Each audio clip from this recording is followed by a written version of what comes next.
Depuis la nuit des temps, le corps se souvient de l'origine, de la rotation de la nuit autour du corps pour le mettre au monde, assis comme un fauve sur les ténèbres, mi-homme, mi-singe, courbé sous le soleil, reptile dressé à mordre le ciel, chef-d'œuvre d'horlogerie entre le vide et le plein.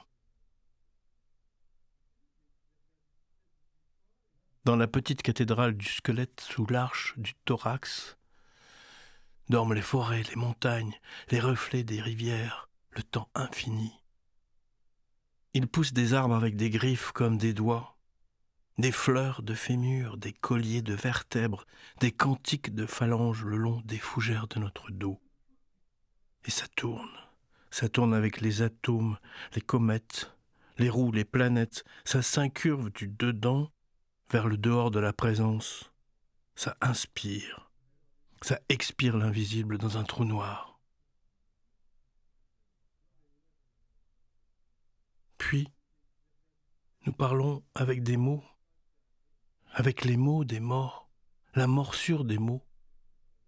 Chaque mot est un os articulé à un autre. Chaque mot tient debout le monde et toute la chair, même invisible, de nos pensées, de la langue aussi. Chaque mot est un os qui résonne, se souvient du squelette, de la nuit aussi, de l'origine de la nuit et de la lumière, de l'origine de nos pensées.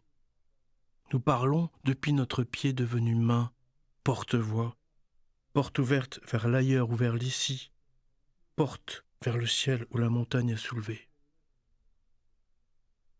Main qui frappe, main qui caresse la main, arrache, détruit, ravage, main qui mendie, récolte, pèse et sous-pèse le pour et le contre, main qui sème, sculpte, plante, dessine, creuse ou effleure. Au creux de la paume se cachaient toutes nos étoiles, celles du langage, celles des rêves, toutes nos folies aussi.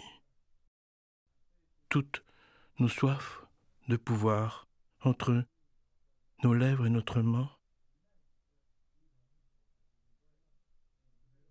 La distance est un baiser et un adieu.